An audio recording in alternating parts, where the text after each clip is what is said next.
أشهد أن لا إله إلا الله.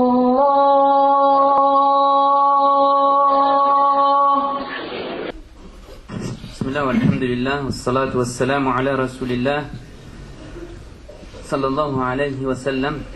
Mes chers frères, mes chères sœurs, Allah nous dit dans un verset: ne tuez pas vos personnes car Allah est miséricordieux avec vous.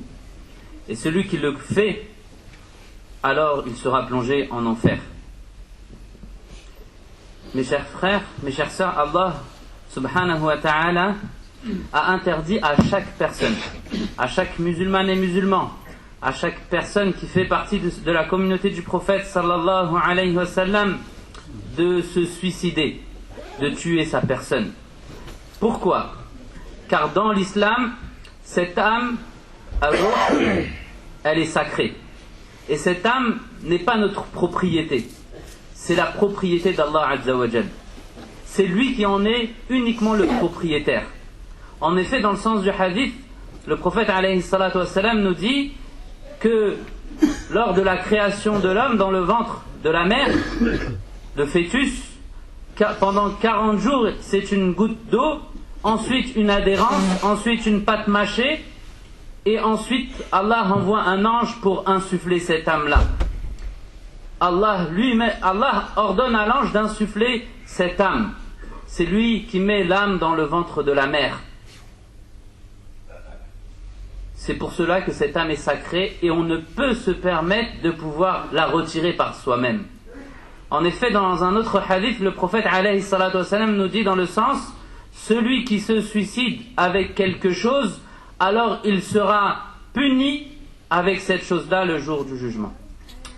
C'est-à-dire que celui qui se punit, par exemple, qui se suicide avec du poison, ou bien avec un couteau, ou bien se jette d'une falaise, ou bien avec une bombe, à ce moment-là, il sera puni en enfer avec ces choses-là. Qu'Allah nous en préserve. Donc on n'a pas le droit, en tant que musulman ou musulmane, de se suicider. Ça, c'est la première des choses. Et s'il n'est pas autorisé de s'ôter la vie, car elle est sacrée, comment peut-il être permis d'ôter la vie des autres? Si la vie de son propre corps, cette âme qui est dans son corps, elle n'est pas autorisée d'être retirée, alors comment certains peuvent prétendre qu'il est autorisé d'ôter la vie des autres? Non, mes chers frères, mes chères sœurs, cette âme-là, elle est sacrée, que ce soit le corps d'un musulman ou d'un non-musulman. Et nous, dans ce pays, nous faisons partie même, une partie intégrante de ce pays-là. Et ce qui touche ce pays en mal, nous touche directement en mal. Et ce qui touche ce pays en bien, nous profitons et nous profitons aussi de ce bien. Il ne faut pas avoir cette mentalité et dire nous sommes encore des immigrés. Cette époque-là est révolue. Nous faisons partie intégrante de ce pays. Nous faisons partie de ce pays et on doit le protéger et condamner le condamnable. Et la preuve en est que chacune et chacun d'entre vous peuvent témoigner lors de ces actes abominables, ces attentats qui ont été commis la semaine dernière. Beaucoup de musulmanes et musulmans n'ont pas trouvé le sommeil durant cette nuit-là, tellement soucieux et tellement choqués. Et ça, c'est une preuve que ce qui touche ce pays-là nous touche aussi. Et beaucoup d'entre vous, beaucoup d'entre nous se sentent aussi moins en sécurité à cause de ce qui arrive. En effet, les gens étaient en paix, en sécurité, dans des cafés, dans leurs loisirs, et des gens ont décidé de leur ôter la vie, se sont permis de leur ôter la vie. Et c'est pour cela qu'aujourd'hui, dans toutes les mosquées d'Europe, majorité des mosquées d'Europe, ont décidé de porter une voix commune dans laquelle nous condamnons tous ces attentats qui ont été soi-disant commis au nom de l'islam. L'islam est loin et n'a aucun lien avec ces actes barbares ou abominables. Allah subhanahu wa ta'ala et son prophète Muhammad sallallahu alayhi wa sallam n'acceptent pas et ne peuvent accepter une telle situation, une telle barbarie. En effet, le prophète alayhi salatu wassalam nous dit dans le sens du hadith: l'être humain est la construction d'Allah. Et maudit celui qui détruit la construction d'Allah. Y a-t-il de paroles plus claires que les paroles du prophète alayhi salatu wassalam? Il dit que l'être humain c'est la construction d'Allah. Et maudit celui qui détruit la construction d'Allah. Et on le dit souvent, on le répète, l'être humain, soit c'est ton frère en religion, ou bien ton frère en humanité. C'est ton frère en religion, ou ta sœur en religion, parce qu'il partage cette parole, la ilaha illallah.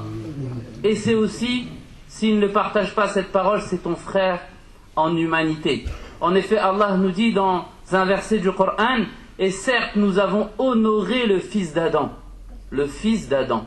Nous sommes tous, musulmanes et musulmans, non musulmans et non musulmanes, héritiers et descendants de Adam alayhi salatu wassalam. Allah a honoré le fils d'Adam.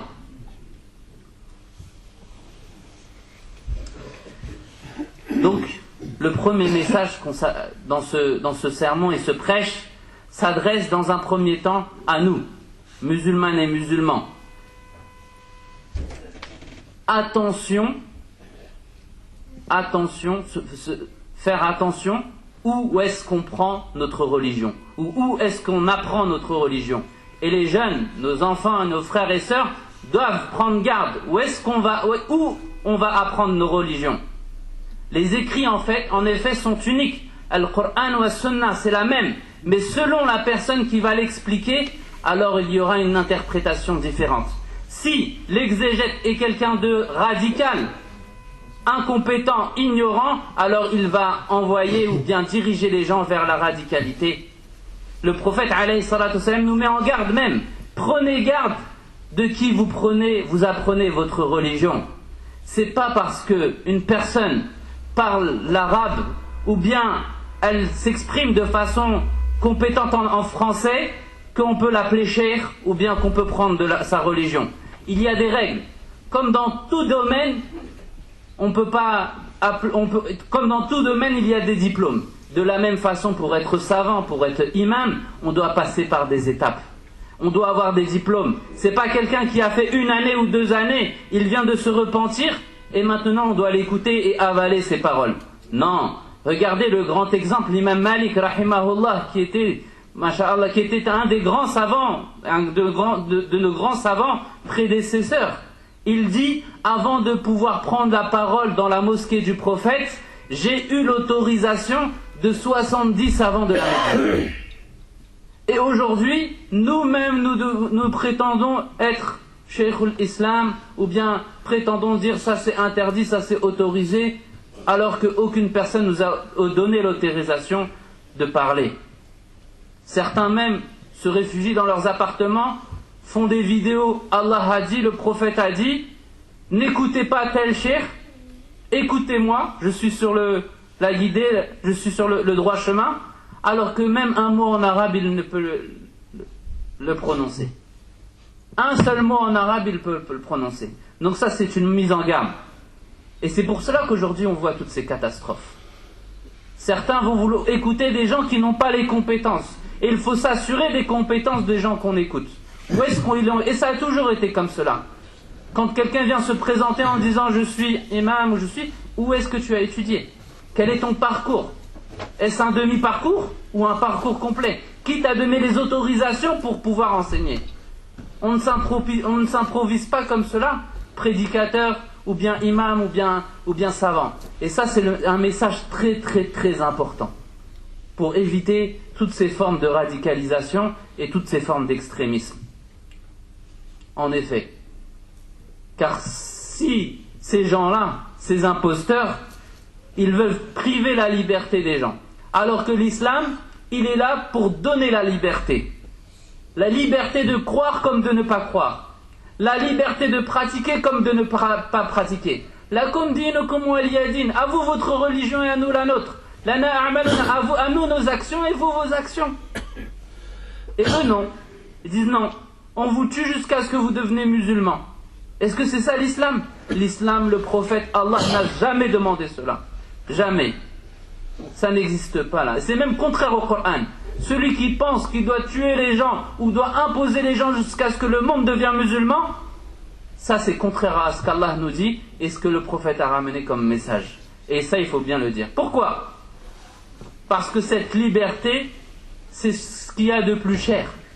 C'est ce qui permet d'adorer Allah avec dignité. Regardez dans ce pays. On vit dans ce pays une liberté que d'autres pays n'ont pas. On peut se réunir dans nos mosquées. On peut pratiquer. Des milliers de personnes chaque année se rendent au pèlerinage sacré pour accomplir une des obligations. Combien de pays sont dans cette liberté-là? Donc nous, en tant que musulmanes et musulmans, en tant que citoyens français de ce pays, on se doit de protéger ces valeurs-là de liberté. Ça fait partie de notre religion. Ça, c'est le premier message. Le second message, c'est une mise en garde à toutes les associations musulmanes de faire attention et de choisir ses prédicateurs et ses imams. De faire attention d'où préviennent nos prédicateurs ou nos imams. Quel diplôme ils ont.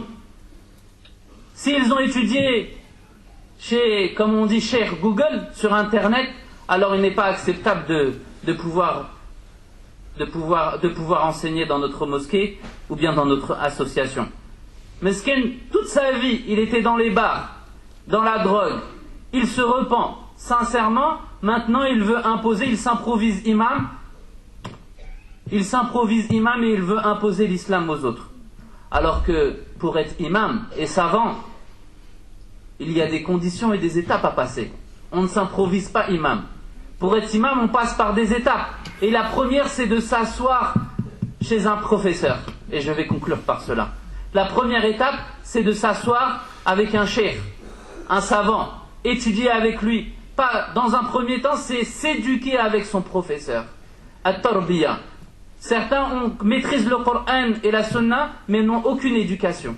Ils n'ont pas de tarbiya. Donc ils ne peuvent pas avoir cette transmission, cette sagesse pour transmettre la religion comme il faut. Donc ça, c'est la première des choses. Et le troisième message, c'est, on appelle les musulmans à s'organiser et à ce qu'il y ait des médias qui représentent, afin que les musulmans puissent s'instruire. Des médias où on entend nos savants parler, des médias où on lit les paroles de nos savants. Est-ce qu'il y a aujourd'hui des chaînes de télé qui parlent de l'islam pour éviter que nos jeunes sombrent dans cet extrémisme et dans cette radicalisation jusqu'à se commettre des attentats? Il nous faut des médias qui nous représentent et qui parlent pour éviter qu'il y ait des manipulations et que d'autres parlent de la mauvaise façon. Wastaghfirullah.